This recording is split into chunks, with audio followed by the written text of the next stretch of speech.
উজ্জ্বল, আপনি যেমনটা বলছিলেন যে দ্বিতীয় জানাজার জন্য কিন্তু হচ্ছে এই মুহূর্তে সুপ্রিম কোর্ট পুরোপুরি প্রস্তুত। তবে এখনও হাসান আরিফের মরদেহ এসে পৌঁছায়নি। আর আমার পেছনে ঠিক এই পাশটায় যারা আছেন তারা প্রত্যেকেই অধীর আগ্রহে অপেক্ষা করছেন। তাদের দীর্ঘদিনের যেই সহকর্মী, অনেকটা সময় জুড়ে কিন্তু তিনি কাজ করেছেন এই সহকর্মীদের সাথে। সেই সহকর্মীরা কিন্তু এখানে এসে অপেক্ষা করছেন, একই সাথে এখানে উপস্থিত হয়েছেন যারা কিনা হচ্ছে রাজনৈতিক দলের নেতা এবং একই সাথে বিভিন্ন পর্যায় থেকে এখানে এসেছেন। বিশেষ করে যদি বলতে হয় যে নানাভাবে যিনি কিনা হাসান আরিফের সাথে কাজ করেছেন, যুক্ত ছিলেন, তারা কিন্তু এখানে এসেছেন এবং আবেগ আপ্লুত হয়ে এই জানাজার কাতারে সামিল হয়েছেন। আরও একটি কথা জানিয়ে রাখতে চাই, তিনি বিমান ও পর্যটন যেই মন্ত্রণালয়, সেইখানে যাদের সাথে কাজ করেছেন তারাও কিন্তু অনেকেই এখানে এসে কিন্তু এই যে জানাজায় সামিল হওয়ার চেষ্টা আমরা দেখেছি। একই সাথে আগামীতে 12টায় ঠিক 1 ঘন্টা পর কিন্তু আরেকটি জানাজা অনুষ্ঠিত হবে। তার তৃতীয় জানাজা সেটি কিন্তু হচ্ছে সচিবালয়ে হবে। সেই সচিবালয়ে কিন্তু হচ্ছে সেখানে যারা তার সহকর্মী ছিলেন তারা কিন্তু অধীর আগ্রহে অপেক্ষা করছেন। একই সাথে এই শোকাবহ দিনে যারা কিনা হচ্ছে তার সাথে অনেকটা সময় পার করেছেন, বিশেষ করে 2001 থেকে 2005 পর্যন্ত তিনি অ্যাটর্নি জেনারেল হিসেবে কাজ করেছেন। একই সাথে এর পরবর্তীতে নানা মন্ত্রণালয়ে তিনি কর্মরত ছিলেন। তার সহকর্মীরা কিন্তু তার এই জানাজায় অংশগ্রহণ করেছেন। একই সাথে পরবর্তী তৃতীয় জানাজা সেটিতেও কিন্তু অংশগ্রহণ করবে তার সহকর্মীরা। এর পরবর্তীতে কিন্তু তাকে নিয়ে যাওয়া হবে হিমঘরে। বিশেষ এর আগের কথা যদি বলি, গতকালকের কথা, সেটি কিন্তু হচ্ছে ধানমন্ডিতে বাইতুর রহমান মসজিদে কিন্তু হচ্ছে তার প্রথম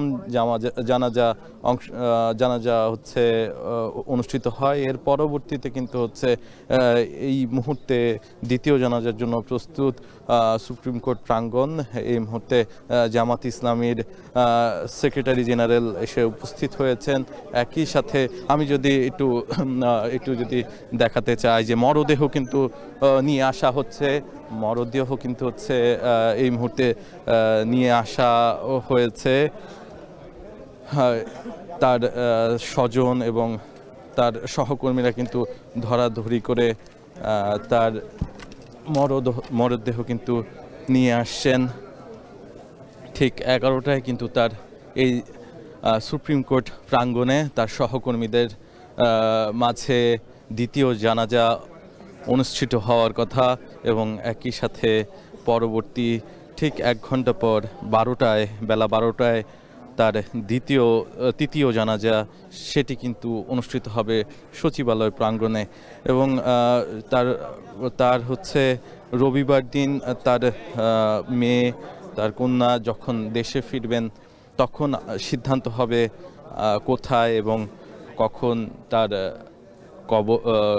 তাকে হচ্ছে দাফন করা হবে। একই সাথে এখন পর্যন্ত আমরা যতখানি জানি যে বুদ্ধিজীবী কবরস্থানে কিন্তু তাকে দাফন করার কথা রয়েছে। তবে এখনও সেটি পুরোপুরিভাবে আমরা জানতে পারিনি। সেটি জানা যাবে রবিবার।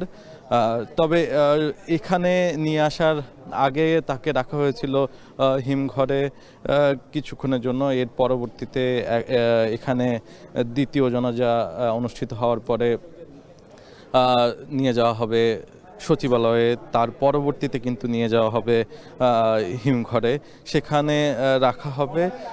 রাখার পরবর্তীতে কিন্তু রবিবার কথা রয়েছে তার কন্যা আসবে এবং সে এসে কিন্তু সিদ্ধান্ত দিবে আসলে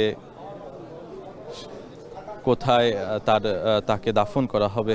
এখানে কিন্তু যারা আছেন তাদের প্রত্যেকের কণ্ঠেই কিন্তু যেই করুণ সুর, যেই শোকাবহ বার্তা, সেই কথা কিন্তু তারা কিছুক্ষণ আগেই আমাদেরকে জানাচ্ছিল। এখানে উপস্থিত হয়েছেন বাংলাদেশ সরকারের প্রধান বিচারপতি, একই সাথে কিন্তু উপস্থিত আছেন আন্তর্জাতিক অপরাধ ট্রাইব্যুনালের পাবলিক প্রসিকিউটর সহ আরও অনেক নেতাকর্মী, রাজনৈতিক দলের নেতাকর্মীরা।